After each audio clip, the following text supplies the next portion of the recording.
Hi, good morning and welcome to this inaugural webinar in the Transport and Energy Explained series.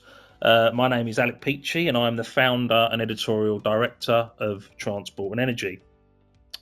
This first webinar in our Explained series is on the hot topic of EV charge point utilisation with support from our sponsor Zapmap Insights.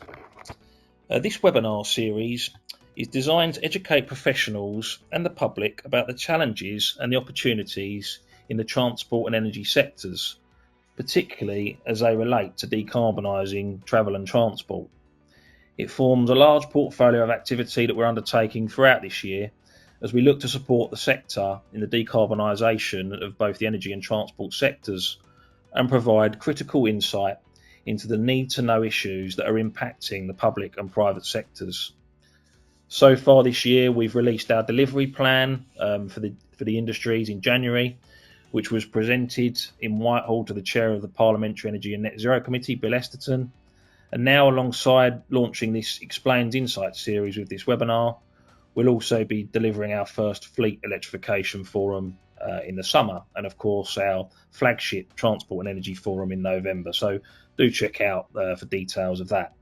We look forward to continuing to work together to accelerate the transition of both sectors as we move from commitment to certainty on net zero goals and as the 2030 targets are fast approaching within this parliamentary cycle. I'm now going to hand over to our content manager, James Everson, today, along with Jade Edwards from Zapmap, who are going to co-chair today's event. So it just leaves me to say welcome and thanks for joining from our community, and hope you enjoyed today's webinar. Thank you. Over to you, James. Many thanks, Alec, and welcome to today's webinar. I'm delighted to welcome, as Alec just said there, Jade Edwards, who's the Head of Insights at Zapmap, Rebecca Treble, the Chief Products Officer at Charge Point Operator GRIDSERVE, and Tom Hurst, who's the UK Country Director at Fastned.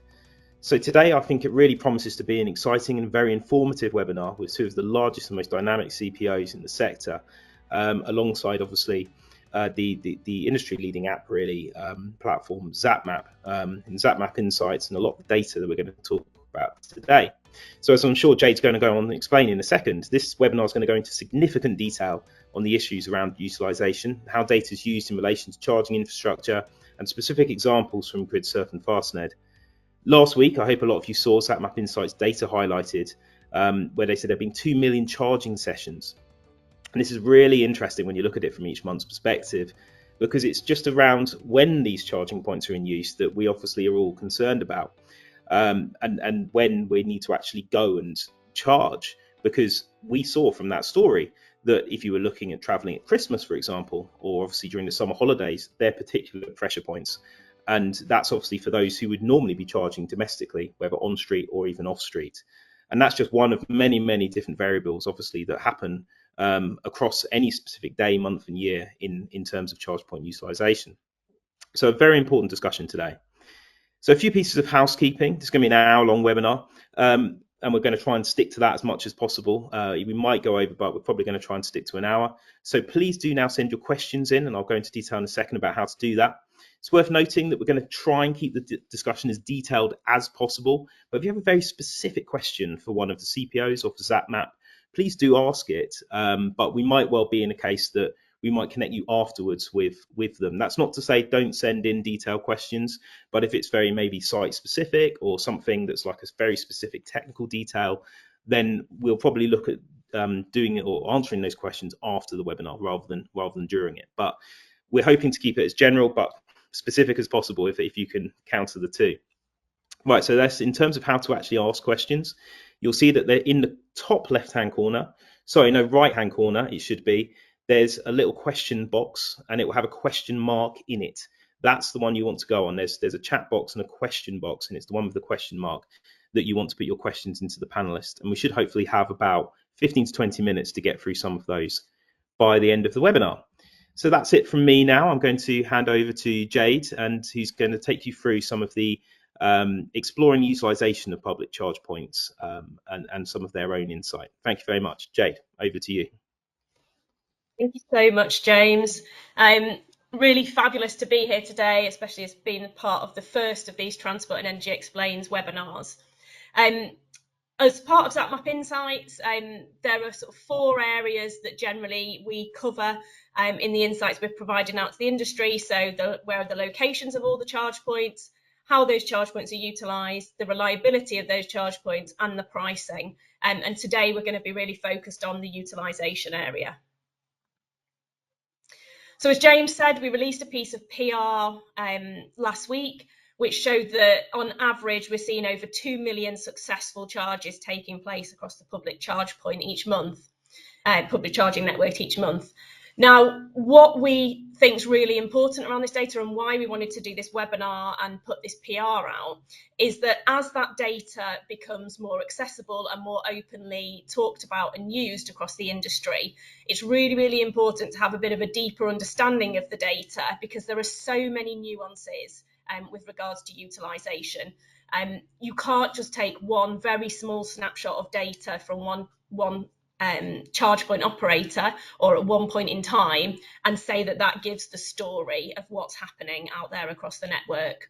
As you can see from this, there's so much seasonal variation. But as well as that, there's also lots of variation in terms of the time of day that the charge points are used, the day of the week, as well as those sort of key holidays and events. Other things that really play into utilisation and are really important to consider is about the ramping up. So, for example, it could take 18 months for a site, once it's launched, to reach some kind of stable utilisation.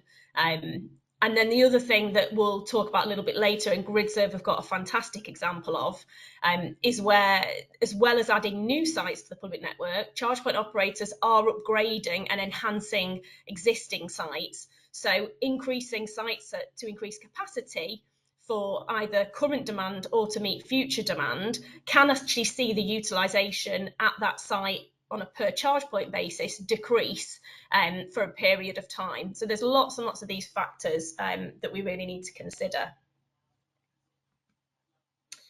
So one of the things that you would then look at, as well as overall and the seasonality and the time of day, is actually the different types of charge points and whether that's the different types of location, or as a proxy for that here, we've got some data on the utilisation by the different power ratings of charge point. So if this is from February, last month's data, and so you can see here that if you're looking at the number of charges that are happening on each device per day, if you're looking at the slower end of charges, so a lot of the on-street style charges, then there you could be looking at less than 1 session per day, through to the ultra rapid charges where you could be looking at the motorway services or at the hubs or in supermarkets even, where you're actually looking at an average about 6 charges per day per device is what we saw during the month of Feb. But if you add another dimension into this, you can then look at, well, how long are all these sessions?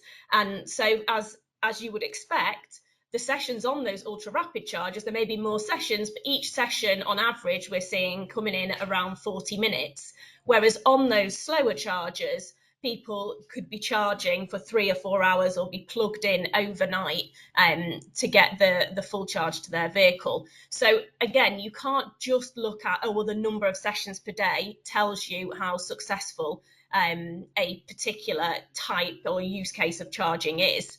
It's not just down to that to look at how the sort of success of that model. If you then put these two things together, then you could look at the time-based utilisation overall. And so over a period of 24 hours on average throughout February, we actually saw that it kind of evens out between the length of session and the number of sessions for the slow, the fast and the rapid chargers, so anything under 150 kilowatts. But actually then when you look at those ultra rapid devices, they are overall getting about 16% utilisation, or were in February. So one of the key things to think about here is when you're looking at this and comparing them across these different use cases, again, in terms of the model, there's so many different factors that are interplaying. The cost to install this different types of provision, the cost to maintain, the natural traffic flow that may be going past sites, so motorway services versus non-motorway services sites, the use case, and also the likely future demand, because it's often about getting the sites now where the future demand is going to be very high as well from a charge point operator's perspective. Another way that we cut the data is looking at how those sessions are spread out across the country. And what you can see here is that as they are spread geographically, and as we know in Greater London, for example, that is a hotspot in terms of the number of chargers, but it's also a utilisation hotspot. And in fact, looking at the data, when we look at the rapid and ultra rapid devices, so anything 50 kilowatts and above, the Greater London utilisation over the last month was actually nearly double the whole of the UK data. And Tom from Fastned's got a brilliant example of that, of one of their London hubs where they've seen really, really high utilisation recently. So again, it's about those nuances. There isn't one size fits all. And why it's really important then to look at this data and look at it in context is that this data can then support CPOs to successfully build their businesses for the future, help them get ahead of demand, and make sure they've got a robust charging network for the next million BEV drivers that come onto the roads. We're also using this data to help identify areas of low utilisation and less commercially attractive areas where government intervention or support is needed, enabling local authorities, for example, to better bundle up their packages of sites with CPOs and make sure we've got a just transition. And then finally, the other sort of key area that this data can be really, really helpful is with IDNOs and DNOs, because the data can enhance their demand models, better support the CPOs that they're working with, better support the grid and their own growth and development strategies. So that's a little whistle-stop tour of the data that we'll talk through today in terms of real-world examples with both Rebecca and Tom, and pick up questions on that as well when we get to the end. That's great. Thanks very much, Jade. I believe you're going to ask the first question in a minute. Just to quickly say thank you for all the questions already coming in. For anyone that was late to the webinar, you'll see in the top right-hand side, there's a box, a little speech box, and it's got a question mark inside of it. Please use that one to send the questions, not the chat one, which is too little, just speech boxes without the question mark. Thank you very much. So, Jade, would you like to ask the first question to our panel? Yes, I certainly would. Thank you very much. So yeah, a question to both Tom and Rebecca. How do you currently use utilisation data in your business to manage and expand your sites over time?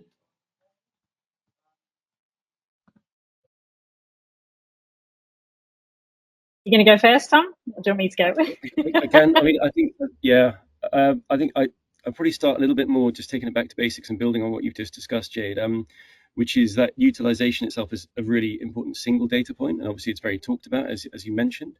And indeed, it's very important to look at the sort of session data that actually makes it up, right? Because for example, for an 8-charger charging hub, a utilization of 25% could represent 2 chargers being constantly in use for 24 hours, or it could represent the whole hub basically being fully occupied for 3 hours in the morning, 3 hours in the evening, in line with the rushes. In that case, for example, you've got customers queuing, most likely you've got customers balking and not using that site. And so the action that you take as a charge point operator in response to 25% utilization is going to be very different in each case. So when you start to think about that, you realize that, what's really important is to think a bit more about the quality of utilization. So you realize you don't really know. Well, yes, it's good to know when and how long cars are plugged in for, but you want to know how fast they're charging, what state of charge they're arriving with, what state of charge they're leaving with. You want to understand simultaneous sessions and go a bit beyond. On top of that, so what that means is two locations with the same number of charges and 25% utilization might have very different performance even if they've got identical charges. The customers on one are, for whatever reason, arriving with Porsche Taycans and blazing along with charging speeds and tripling the revenue that you might see elsewhere. So it's really important to keep everything in context. I don't know if it's worth me touching on my London example now, or I can do so later. But this is an example where you've got 2 locations. Last week they were amongst the best in our European network. So we operate 350 charging hubs like the one sort of behind me, we operate them around Europe, and both of these locations had very similar turnovers on the day, in the high megawatt hour numbers. But the London site had a utilization of 60%, which is so high. I think Jade, you and your colleagues had to just check it. You guys, are you sure you got the right data here? Did you add a 0 or something? Meanwhile, the Dutch site with 25% utilization or so has 16 charges, and it's just a very different story. So yeah, we can touch on it more later, but there's really a big question about going beyond utilization, really understanding the detail of the data that we gather. Thanks, Tom. I'll add a little bit to that then. So as everyone said, hi everyone, I'm Rebecca Treble from GRIDSERVE. So we have charge points at various different experience kind of hubs. So we have our own forecourts. We've got 4 of those across the country. I'm at one of those today, so I'm at our Stevenage forecourt today. We also have motorway services where we serve a very fast kind of customer experience where people are coming to plug in to get back on the road as quickly as possible. And then we have some retailing experience also in our portfolio. So across that kind of 1,500 bays, we've got quite a few of them sitting at retail experiences. And I think to add to what Tom was saying there, utilization can differ, and Jade mentioned this as well in the research that she was showing. Utilization at those sites can differ quite dramatically between what a forecourt might be getting and how long a customer might choose to dwell there, what sort of state of charge they come with and leave with, all the way through to someone who's going to a service station wanting to top up charge versus someone who might be wanting a longer charge, etc. So all of those things can really influence the utilization figures we see. We also, quite interestingly, I think from a utilization perspective and a general overall usage of the charger perspective, there's some really interesting insights you can get into customer behaviors, such as a customer enters the site, they're often more likely to choose certain chargers in a bank rather than all of them evenly. So like, please use all of my chargers evenly, but they don't necessarily behave like that. So that's quite interesting as well, because then you start to understand behaviors on certain charging site layouts, etc., and how that might inform future design of those layouts, so that type of stuff.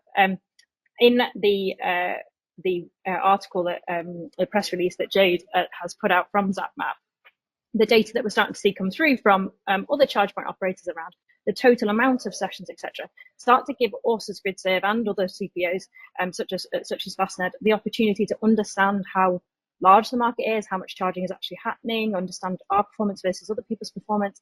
And we, GRIDSERVE, are really, really supportive of that kind of much more transparency, just to help everybody in the industry really understand what's going on, and really start to get a really good picture of that as well. But we can go into that in a little bit more detail, Jade, in some of your future questions. Thank you. That's great. I think I'll just very quickly, Tom, just because you mentioned this London example that you've got, would you be able to give us a little bit more detail about that, or what you're willing to share in terms of kind of going into some of the things actually there that Rebecca was talking about as well, in terms of behaviour and design, and how this is helping to inform what Fastned are doing because of its performance? Yeah, so I think one of the key differentials here to note is, while that larger Dutch site in a more mature market is doing very well, it's on a motorway, and therefore it is subject to the vagaries of the commute of regular, working drivers and such. The London site is pretty central as far as driving in the city is concerned. It serves a good amount of taxi, private hire vehicle drivers, for example, who operate 24/7. So, back in the day when people would ask me, hey, what percentage utilization do you make an upgrade at? The numbers people would throw around would be of the order of 30%, for example. 60% should be physically impossible.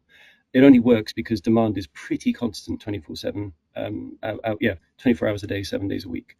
That's one of the simple main drivers here, and obviously you can't manufacture that level of demand on a motorway.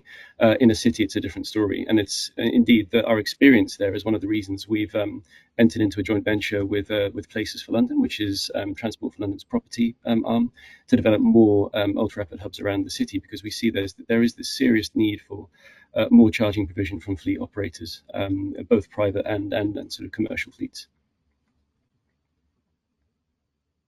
Thank you very much.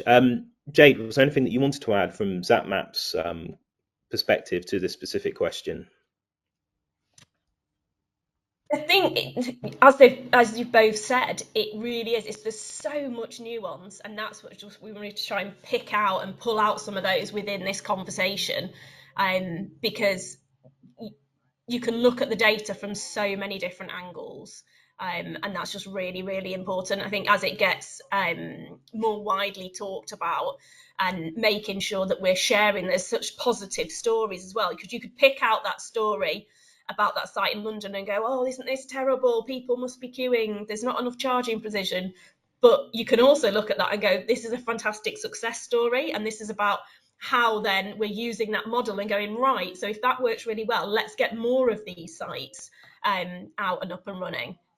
So yeah, that's just what I'd kind of add to it. Is it is all about that nuance, and we can see that so clearly here already. Yeah, it's really fascinating, isn't it? In terms of our next question, let's come to Rebecca first for this, then Tom. So flip it around. How will the use of competitive utilization data impact your businesses in the overall sector? That's a bit of a big question here. I know that there's a lot of different sort of nuances to this as well. So, Rebecca, what's your view on this from GRIDSERVE's perspective? I think one of the things that I joined GRIDSERVE a couple of years ago, and I came from retail, so I came from an online retailing business, and in that world there was a lot of sharing of information with competitors. You were able to see some of the kind of weekly sales figures, etc. And this was all done through kind of independent companies where you would submit and they would add to that research, etc. And that would help us all to understand, how much promotion was happening in the market, what was going on at that point in time, etc. And so as I came into the kind of EV world, I remember thinking, wow, this is a lot less, there's a lot less information available to understand what's going on. And so I think that this kind of level of information being shared, and obviously, as we've all talked about, as long as it's done and collected in a robust way and served back in a robust way, that is absolutely essential. And then it's up to each CPO to marry that with other data that they've got to enable them to then start to inform decision making that they might want to be looking at. And that could be all sorts of things, such as where might I build my next site? Where might I boost a site? So in our instance, what we're classifying as boosting is where we already have a site and then we build more bays. So even here at Stevenage forecourt, we have the opportunity to add more bays in the future. Utilization here, along with other information around what's happening in the local area, all supports us to enable us to do that. It also helps us, I feel, and we feel at GRIDSERVE generally as an industry, to really start to talk to some of what Jade was just pointing to there around being able to give customers the confidence that there is a lot of charging available to them, a lot of rapid, high power charging available, and particularly for those not yet moving across to electric vehicles, starting to really demonstrate to the world that there's a lot of infrastructure and investment in place here, and so giving people a bit more confidence there. And I know that is what the charge point regulation is designed to do. It's designed to enable people to really start to understand that. So being able to use that information as a CPO and back others in their use of the information to help us as a general industry be able to grow overall awareness of how much charging is available. From us personally, though, there's definitely pieces around just understanding what's happening in the market. Why might we start to, if we saw a slowing of performance or an increasing of performance, are we growing in line with the market? Today, it's difficult to know that. And so we can guess from the amount of vehicles, adoption, etc., and how much charging we might expect. But this type of information really starts to help you understand, am I on the right track? Am I making the right business decisions? And Tom, not sure if you want to add on that. Yeah, no, I fully agree. Echo every single point there. What I love particularly about it is that, we can now use the whole country as a test lab for different charger deployment strategies. We can A/B test. We can really see the impact of either us opening new stations or our competitors opening new stations, and see what impact that has on growth in the area, utilization in the area, indeed. And we can do so without having to bring an intern to sit outside a competitor station with a clipboard. So that data is live. It's open, and that's fantastic. On the flip side, I think, especially because Fastned is a listed business, we have certain constraints around public data availability and reporting and consistency of that. We've always had, I guess, a bit more reticence about this, but equally, it's something that the public needs and platforms have the ability to build on with this open data. And so certainly there we really support, exactly as Rebecca said, like a robust platforms that are able to collect this data, use it accurately, trustworthily, and provide the right kind of insights. Building on the sort of the sort of test lab side of things, one thing that we will be doing, and I'm sure our competitors are doing as well, is indeed looking at where the best utilized sites in the country are, in cities, for example, and seeing if we can indeed do something in the vicinity. And I think it's one of these things you can certainly spin that as good news for drivers in the area, right? You're increasing provision, you're increasing choice, probably therefore in that area driving down prices in relation to competition. But then I open this to the floor. My question is, does this then risk emphasizing regional divides? These cold spots, which by definition are not seeing the investment that other more, let's say, affluent or EV heavy areas are seeing right now. Are those divides going to be worsened? And if let's say charge point operators go all in on this kind of clustering model, which is definitely a balancing act. Part of the strength of any brand is the network. So if you were just known for being, if we were known, it's Fastned, they're always alongside GRIDSERVE, I don't think that would do us very, very much good as a brand, So I think it's a fascinating time. Rebecca, I'd just add a little bit on. Yeah, sorry, I'll just add a tiny little bit on that. I agree with Tom's thinking there, and I think on that idea that we will potentially all cluster, etc. That is definitely a possibility that can happen, and we were talking in some of our conversations around kind of that happening in the grocery retail world, where you sort of start to see some shops pop up all together, and then they just become a saturation point where it's like, actually, we're not going, don't build anything else in that area. We've over kind of capacity for what's available in terms of demand. I think what is quite interesting, Tom, of what you're saying there is, in the event that it does start to create some black spots, I think that's a real opportunity for us to point and look towards kind of government incentives to support the development inside to those areas where we might start to see a lot less, if it's not as viable a proposition, or the grid's not there, or whatever it might be that's driving us away from those sites. Again, it can really support in terms of just placing the right kind of pressure into the right areas to say we need some help here to be able to roll out the infrastructure into these areas where customers are in need of charging, but it doesn't necessarily make financial sense for any operator to be in that space at this time. That's great. Jade, I think you've got some insight on this as well, haven't you? You'd like to share? Yeah, the other thing I was going to say is I actually came from an insurance background before coming into EV, and in that market, insurers have very, very thin margins, and they use lots and lots of kind of up to real-time competitor data, which is telling them for all the individual insurance risks, which is what they call us individual people who are getting quotes, helps them assess which risks they want to essentially bid for through the kind of comparison site model, so that aggregation model, and being able to sort of do that operationally and change their approach and test and learn, and that test lab kind of thing, that insurers do that constantly. If you get a quote today from an insurer and then you get a quote from them tomorrow, it will not be the same price. They're constantly testing and learning and changing that to get themselves those small increases that, when added up across the whole book, make a huge difference to their kind of profitability. So I think it's one of those things when you sort of think about the future as well with EV charging, that this kind of data will also help on that price versus utilization of site versus promotions and offers and what's happening out in the market. I think that will get a lot more fluid over time, and this is the sort of data that enables that. That's great. Right. Firstly, thank you everyone. Sorry, go for it. Question. Just a question for Jade, really.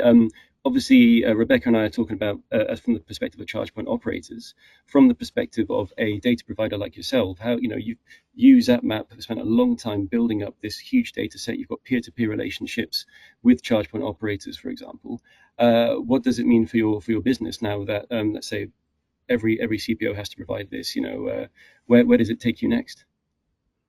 Yeah, so the sort of initial change that it's made for us is that a couple of big players that we didn't have connections with before, we do now have. So Podpoint and Tesla. I think Tesla went live literally in the last couple of days on Zapmap with that live availability data. So getting those two onto Zapmap and being able to give that live availability to EV drivers is just absolutely fantastic. So that's made a huge difference to our business. And then the other side of it is just, we already, as you say, have a lot of these relationships with CPOs and have those data feeds coming through to us anyway. But it's just about enabling us to work with the industry and provide data in more of a granular way than we have ever been able to do before, and help to kind of drive this data-driven model forwards with our clients and partners across the industry.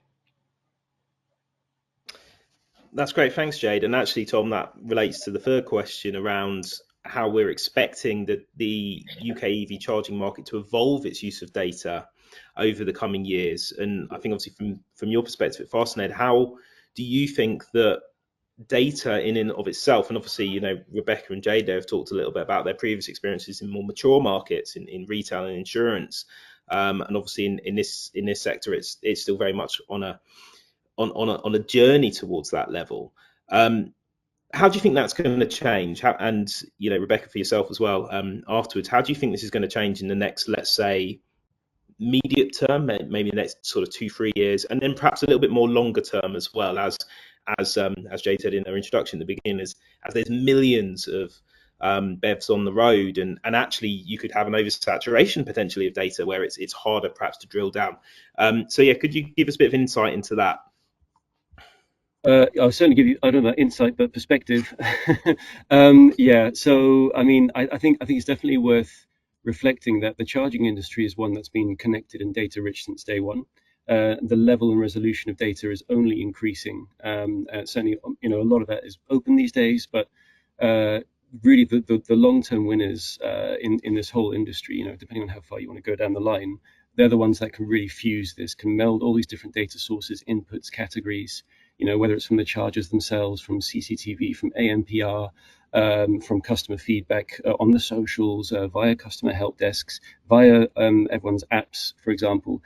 There's, you know, at Fastned, certainly we already aggregate all of this information in the central data lakehouse. We've got a data analytics team that spends a lot of time trawling this for insights. We're now already using machine learning to dispatch engineers to locations where we can predict that a charger is either broken but not telling us it's broken, or it's soon to be broken. So that really helps us with our uptime and our ability to provide, you know, the reliable service that we offer to our customers. But going forward, you're looking at this scenario wherein it's, I don't know about saturation on the data front, but at some point this market matures, like fully matures, and then what competition looks like, what customer experience looks like is going to be a very different story, and it really will be about, let's say, sweating your assets, making the absolute most of the customer base that you can target. So, for example, using rich data on things like power prices, for example, to steer customers to times when it costs you less, or just to steer customers to times when there's more availability, for example. I think there's a huge opportunity out there. Certainly, I definitely don't speak for. I'll look to hear what Rebecca says, but on our side, the immediate term priority is rolling out the infrastructure at scale and keeping ahead of demand and the growth in demand that we're seeing, obviously, in the industry, whether it's 1 million more EVs or 33 million more EVs. I hope it's not 33 million EVs, but, you know, a lot more cars coming. We need to address that first and provide that real visible availability to drivers in the short term and the midterm. Long term, we're going to play so many tunes, it's going to be an orchestra. I would definitely agree with that. I think in the immediate term, the definite focus is on that kind of expansion and how do you make sure you've got enough charging points available for the big transition that we're all on at the moment. And I think the utilization information and the general sharing of more data, more information across our kind of industry will be super useful to all CPOs and all investors in that market. So again, I think there's a whole piece there around data, kind of visibility, transparency that supports from a gaining investment into businesses. And obviously, Tom's business Fastned and GRIDSERVE are quite different structures in terms of investment, etc. And so for those that have got kind of private investment, that can be very, there can be a lot of kind of requests there around how do we know the data is robust, etc. And this type of sharing really creates that kind of strong transparency to support in that as well. So how do we know we're making the right decisions? Well, this is the data we can see from the market. Whereas, today we don't get to see as much of that, or we do now, but we didn't previously. So we definitely think there's some really, really big kind of benefits there in the kind of expansion world and supporting the long-term expansion. And I think exactly as Tom said, just to purely echo what Tom's saying there, the long term then is going to be about how is the experience doing on a site. And we talked about the example of where if you had a site that was underperforming but someone else's was overperforming, like what is it about that site that means that it's doing so much better than this other site? And today we can look at that from how does a site near this, how do our two sites that are near each other perform? But in the long term, it's going to be how is it performing overall? And do we think we're getting the right marks for customers in terms of the experience that they are expecting from us? So yeah. Great. Jade, was there anything that you wanted to add to this question? I think sort of going back to the insurance side of things, I think what I would expect to see is an increase in sort of data hungriness and in terms of the timeliness of the data. So when I first started, I was in the insurance world in insights for sort of 12 years. And when I first started, it was very much, monthly data or quarterly data. We want to see what it looks like over a month or over a quarter. We'll use that to analyze and understand what's happening in the market as a whole. And then we started getting, no, we need it weekly now. We need to be able to see what's happening on a weekly basis. And so moved to sort of that transition of providing the data weekly, and then it progressed further to be like, no, we now need to see daily, because we are making essentially trading decisions on a daily basis about how we are going to price and manage all our risks that are going out there.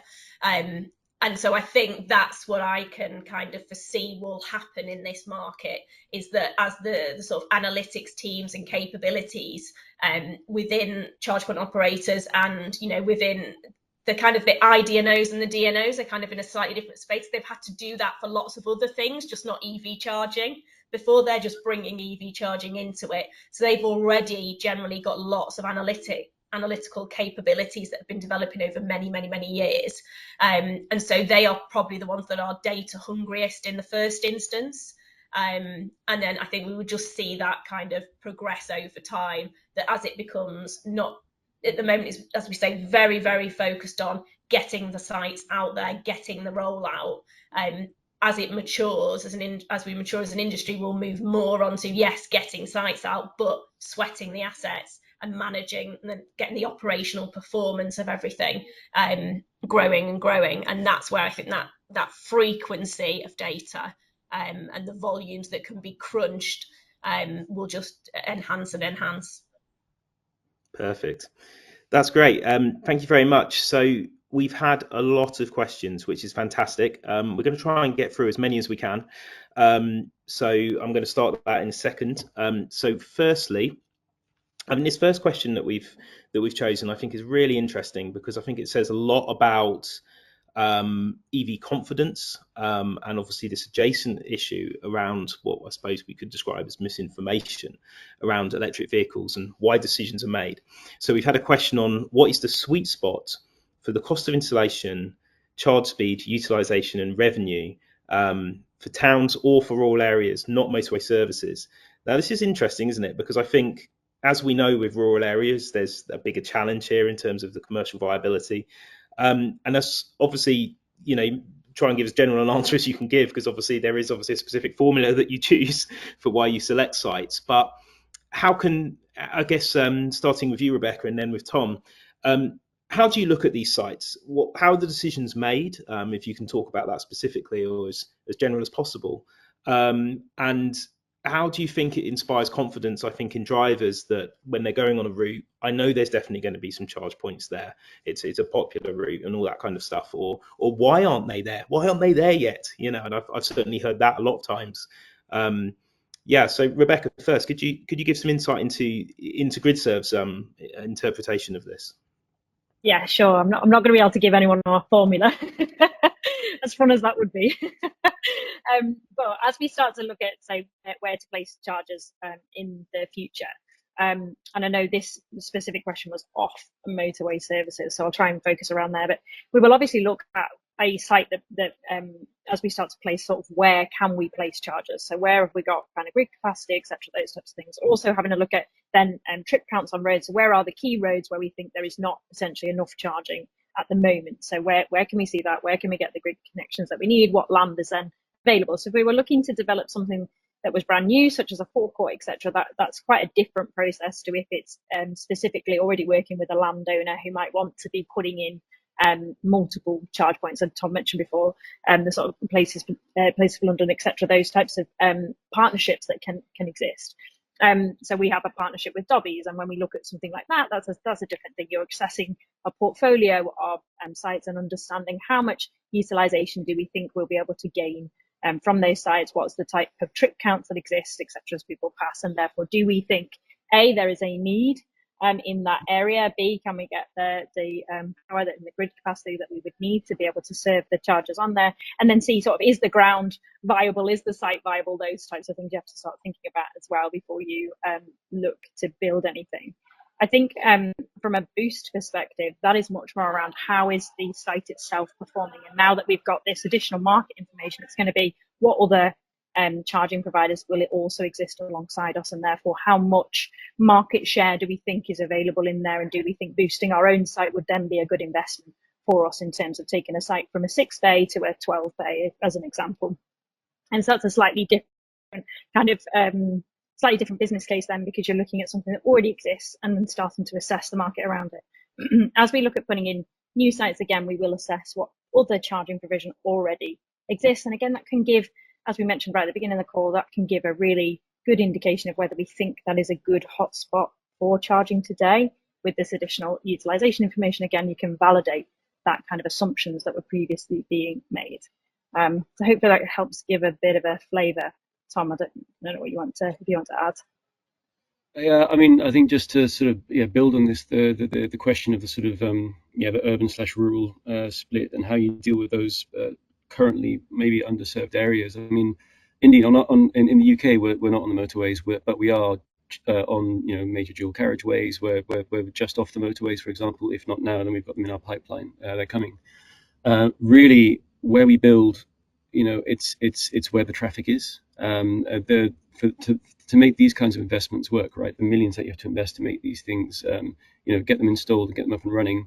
We do need to look at traffic numbers to make that happen. And so, really, when you get to the particularly the rural question, it's really where are the key, let's say, what's the word, like departure points, where you leave the major strategic road network, for example, and other major strategic rural or regional routes. That's where a hub like this is justified one way or another, whether it's through the investment and payback expectations or just the needs of customers. I don't see these coming into every village in the way that early petrol pumps did, for example. This is really, and at the end of the day, you can charge here with us. We're installing 400 kilowatt chargers now. You can get up to 100 miles of range in just 5 minutes, for example. That's enough to take you down those country lanes and get to areas that you may live in or you may be visiting, for example. So I think that's the role of ultra rapid charging operators like us. There's still a big role for the rest of the industry to make sure that whether it's domestic charging, on-street charging, destination charging, we really need to see that as well growing, because we do need to be giving confidence to drivers across the board that there is enough infrastructure in place to get them all around the country, to give them the full level of freedom that they expect as a petrol driver today, basically. Just to add to that as well, I think Tom, to what you're saying there, in the Zapmap research, we know that convenience, when the research came out towards the back end of last year, forgive me, Jade, I was trying to search, but I've forgotten what the research is called. But I think I don't know if it's just the EV survey. I can't remember. But the annual EV survey, EV driver survey. The annual EV survey. That's what I was thinking it was. And in there, so as Tom was saying, in there is a piece around why do customers choose certain sites. And again, that's a super useful piece of information for, well, why are they choosing certain sites? And as Tom said, it's very much around convenience. Is it on my route? Can I, how much do I have to divert? And for anyone who's on the call who's an EV driver, you will know the experience of, as your Google infotainment comes up and it goes 6 minutes detour, and you're like, do I want a 6 minute detour? That feels a little long. Even if I'm on a 7-hour journey, this 6 minute detour to charge might not be what I want to do. So customers are looking for those most convenient kind of moments to stop. How can I, and as we know as an industry as well, and very much a kind of customer message is charge when you can, stop and charge whenever there's a charge point available to you. So very much pushing that, do it when it's most convenient to you. And so that kind of really supports this idea of charging doesn't have to be a special stop that you're making. It very much should be on your route, etc. And therefore, exactly as Tom said, placing chargers in places where people are passing makes the absolute most sense in these early stages. That's great. Well, firstly, Jade, is there anything that you want to add before I go on to the next question, or no? From me. Cool. I'm going to just try and combine actually now a few questions into one. So one of the questions was around, do you think that London is basically doing so well? Obviously, hopefully from GRIDSERVE's perspective as well, and obviously your Gatwick Hub. But I mean, is it doing so well because there's so many EVs in the area, and about the correlation between the two? And related to that, and there's another question about the relationship between BEV penetration and utilization. And as the growth curve accelerates, how you as businesses are looking at that. So obviously, is that an issue? And then combining that into this last point, which hopefully we can all get together, is around, obviously, as BEVs penetrate more and there's more products brought to market, longer batteries in terms of producing more range. How is that impacting your business model? Because obviously that is, as we know, still very much a case where we're seeing things go from 120, 150 range a few years ago to 250, 300. And I think it was JLR said at our forum, their gold standard was the 400 mile, the kind of like you would expect in a traditional ICE. So how's that impacting your business model? Sorry, that's quite a lot to get in. I'm trying to get as many questions as possible together. So I guess that's London, rural, urban centres, and the amount of EVs. What's that kind of situation in terms of making decisions, and around the longer batteries, the longer range of modern battery technology, and how that's impacting, and I should say fast charging. So Rebecca, come to you first. Sorry with all of that. Yeah, no, that's fine. I'll try and piece a few things together there then. So in terms of London, the adoption in London, and then amount of charge points in London, etc. I think there's definitely this kind of chicken and egg there. There's the whole kind of how fast are people adopting, how much fleet adoption exists in that space as well. So there's obviously a lot of kind of taxi and movement of traffic in that sense. So that and then transport as well, so buses, etc. That type of transport that exists there then creates this general promotion of the electric vehicles, and then electric vehicle adoption, etc. So I think that there's definitely a kind of correlation there between the two things, obviously. And a great example from something that's way outside of London, but where you sort of see that correlation between infrastructure being put in place and then significant growth in EV adoption. When we placed our first electric forecourt in Braintree, we saw the number of EV registrations in that area rise by 82% in the year following. So in placing that infrastructure in, there is this idea of putting infrastructure in, and this whole point that we're all kind of working towards, having the infrastructure ahead of demand, means that that does definitely drive a confidence in the areas. And we saw that at Braintree. We've seen very similar things happen in the other areas where we've placed forecourts as well. So we do know that it can have a direct impact. There's also lots of market examples of smaller, kind of more island areas of the UK and other parts of the world where there's been almost like 100% adoption in that area because everybody in the community's adopted it and they're kind of close net in that sense, etc. So I think that's kind of a combined piece. I think the piece around rapid charging. So we are placing 360 kilowatt chargers in the ground at the moment as part of our strategy. So we're very much on this kind of rapid charging experience push. And in that means that we are somewhat ready for a faster charging experience when that comes. But then there's also this piece around kind of how do you plan for that in the future as well? So how do we plan for a faster charging experience, a 400, 500, 600 kilowatt hour charging experience as we start to think about the infrastructure we're putting in place today? So I think there's kind of two elements there, because trying to charge that type of experience from home could take you some time based on what's available today. And so, yeah, I definitely think there's going to be that real demand for a very quick charge in there. And so, yeah, making sure that we're ready for that is kind of key for us as well. Tom. Thanks. Yeah, I mean, I would just build on that, certainly for London and the country as a whole. I think London has been basically an advanced microcosm of the rest of the UK. It's had the strongest policies toward EV adoption, certainly with the electric vehicle exemption for the congestion charging zone, for example, and generally supported policy through the boroughs as well. And of course the concentration of demand in terms of the fleets, the residents, the people needing taxi journeys, for example. And the UK as a whole is doing very well as a country in terms of adoption, and that has been through the strength of the ZEV mandate, for example, other policy levers like the plug-in vehicle, the plug-in car grants, etc., that we've had over the years. In all cases, it's going to be very interesting to see what happens when those levers are removed or adjusted. Certainly, the exemption for the congestion charging zone is about to end, for example. And we've heard stories of Uber drivers saying, "Well, I'm just going to give my car back. Why would I, fork out for one of these?" It depends how regulation, policy, incentives go across the rest of the country. But we as a charge point operator, we care very much about, let's say, certainty of growth in demand. We will do our bit as an operator, but we do require, whether it's whether it's policy, taxation, you name it, we do like to make sure that the government and the automotive manufacturers are doing what they can to get the cars into the hands of the people. So yeah, I mean, I'd say watch this space. Maybe we can touch base a year from now, and I suspect it's going to be a very different world for various reasons. But yeah, so that's the London piece. And again, yeah, I don't have much more to add than what Rebecca was saying around the speed of charging, for example. Longer range batteries, I think fundamentally it's a good thing. Longer range batteries means cars need to charge less. That means the same infrastructure can serve more vehicles. On average, basically. So, and of course, by virtue of being larger batteries, they will by default have the ability to charge more quickly as well, directly and indirectly as a result of technological innovation. All that means the same asset base, provided it's got the grid connection and then the charger base in place, will be able to serve more customers. And so what is a good location today will be a good location into the future, as long as it meets that sort of criteria. Great. Jade, was there anything you wanted to add to that?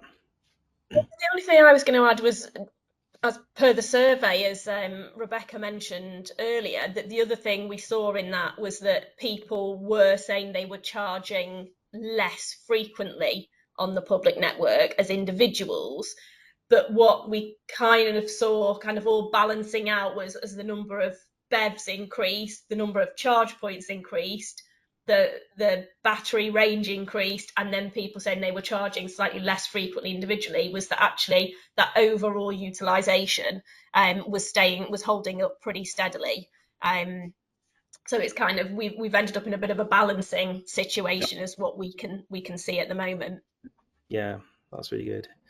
Right, so this quite possibly might be our final question. I think this one's really good, because I think this one also hopefully reflects what we talk about a lot on transport and energy, and about collaborating the sectors together, whether it's central government or local government or private, public and private.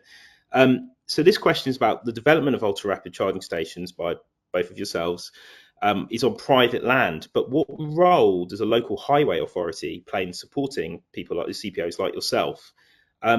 And how is that reflected or aligned even in their own specific sort of funded, sort of subsidised LEVI on-street parking infrastructure? What do conversations happen there? Wherever you're happy to share, in terms of, I'm thinking, if a council go, right, we're going to put in a whole load of on-street infrastructure, and then you come along and put on an ultra fast just round the corner, obviously that's going to shift their decisions on what residential streets that they're going to do. Do those conversations happen? And in which case, what do they look like? Tom, if you come first this time. You saw me go, I don't have enough time to emphasize how significant the role is of local authorities and local authority highways in particular, at least for our business, the kind of sites that we develop. It's a lot of greenfield work. We need to connect to the public highway. We need, Section 278 agreements, not to get too technical. All this is a barrier to swift deployment of this infrastructure. And we see the demand from customers. We see it from our own. We see it across the industry. We see it in the media. We need more of this charging. And charge point operators like us, like GRIDSERVE, we want to deploy more quickly. Golly, if there was a process for cutting through some of that red tape more quickly in recognition of the significance of this infrastructure for the EV uptake across a given region, I can't think of anything much more important other than grid connections at this point. We do, so I would say in terms of conversations, they don't normally happen, but what we've seen in the past is some local authorities sort of having what's the expression, sour grapes with us for proposing a charging hub, because they're like, oh well, we're deploying via levy funding, whatever else it might be, we're deploying assets across our streets. And I find it disappointing that people see this infrastructure as in conflict with their own investments. We are building for every car that is on the roads, however many numbers that is, but for them all to be electric. There is so much deployment that needs to happen, and my business requires EV drivers to have the confidence to make that leap to electric, and that comes through seeing on-street charges. That comes through seeing their neighbours have electric cars. Let's say short-sighted or short-termist views about a particular charging type versus others is not going to be helping consumers as a whole. But again, I apologise. I could rant about this for a while, so I'll just hand over to Rebecca. That's okay.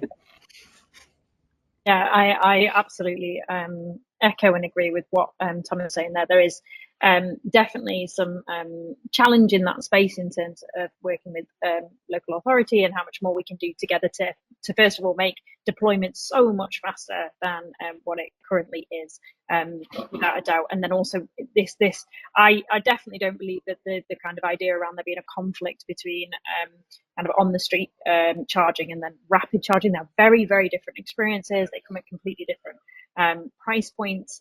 And so I think, there's that idea that one is a substitution for the other. I'm not sure I buy into, because I think they are serving very different needs. And as Tom said, we do need both. We absolutely need both, in the sense of being able to serve those people who can't have home charging, and those people that want that much faster kind of charging experience when they're on the go and on the move.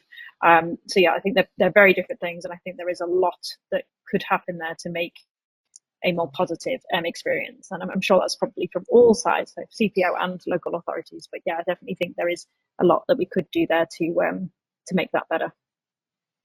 Jade, and this is where obviously data plays such an important role, doesn't it? I mean, in terms of local authorities knowing where sites are and all this kind of thing, obviously that plays a very critical role in terms of this decision-making process. Yeah, certainly. And I think you would think that maybe local authorities would all know where all the charging was within their authority, but they don't necessarily know that, because a lot of it is done through private investment, not through in conjunction with the local authorities, and everything's kind of very disparate in terms of the different departments that have to interact. And we're not particularly close to it. I know from speaking to charge point operators, it can be very different in different local authorities around the country, which makes things very difficult to have a kind of joined up approach. But the more data that they can have in front of them to try and bring that together, the better, I think. That's fantastic. There's one question I've got just to finish off here. The work done by Zapmap and CPOs is fantastic. But so Jade, I'm going to put you on the spot a little bit here, but if you want to come in as well. Do you have confidence in the UK government they're going to be able to use this data, use this information in a way that's going to create and construct the UK infrastructure that we need for this transition, which is, let's be honest, pretty close down the line now. We're only sort of looking at 4 years from now. You won't be able to buy a brand new petrol, well, depending what happens in terms of the 2035 deadline, I should add. But potentially even then, it's happening within, if you're a fleet manager, within 1 or 2 vehicle buying cycles, all of this kind of stuff. Do we have confidence that this data is going to be used well? And I guess I might add to this question and just say, how do you want this data to be used, and what can be done to really get the message out there that there's a lot of opportunity, I guess, in terms of accessing it? Well, I was considering writing a response to this one, Professor Colin Heron, who has supposed to have been retired. I saw Prof. Heron. He said he was retiring, but obviously our invite to this webinar was too much, and so he's sort of not going there quite, that not going to let go quite yet. Yeah, that did make me giggle. And always asking the most pertinent and the more difficult questions. Thank you, Prof. Heron. Yeah, I think so. OZEV, Department for Transport particularly, are very engaged with us.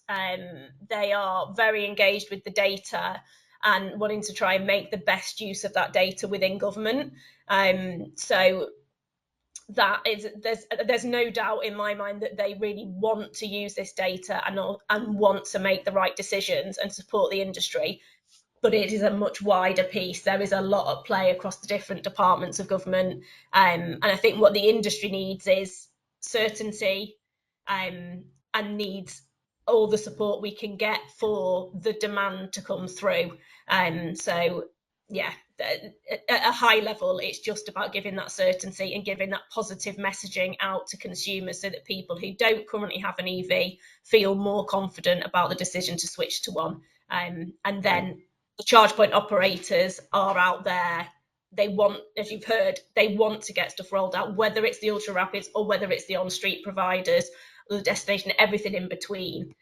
There's no lack of passion and commitment from charge point operators. So we just need to have that certainty on the other side to help them get their investment and continue down this path of growth. Great. Just a very quick 30-second takeaway, please, from all the panelists for our audience. I just want to say thank you for all the questions that have come in today. I know that quite a lot of you have asked and haven't had them sort of specifically responded to, but we'll try and find ways to incorporate a lot of the really interesting questions into our content in the next few months, and we'll also put you in contact with Rebecca, Tom, or Jade if required with the direct questions. Coming to yourself first, Rebecca, just sort of 30 seconds, what you really want the audience to take away from today, or what you've taken away from today that you feel is really important. I think what I'd say is that we feel that transparency in this market around data is a really positive thing. I'm very hopeful that it is, that the government does use it in a really positive way, and that even if that doesn't happen, it supports others in the industry to place pressure into the right areas and shine lights into things that maybe we couldn't see previously, that then supports in pushing along those kind of initiatives that we really need to make sure things continue to move in a really positive way. I'd also love the audience to take away that we GRIDSERVE are very much committed to the future of electric vehicles and of the deployment of further charge point operators, and we are working as hard as we can to make sure that you guys have an amazing experience when charging. So yeah, I hope that everybody takes that away from this experience as well. Tom. Thanks. Yeah, I think I'll just end with a bit more of a response to sort of Colin's question, which is that I have every confidence we'll get there. It's not the role of just the government; it's the role of a complete cross-section of industry and indeed the consumer base. We are incredibly motivated in the obviously the CPO sector. We've got a great trade association that's pushing the agenda and making sure that we're working with government to break down these barriers, because within government as well, people are hugely motivated. Within the civil service, we're all very committed to getting where we need to get to, but it's a process. So watch the space basically, but yeah, guaranteed that we'll be doing what we can. Jade.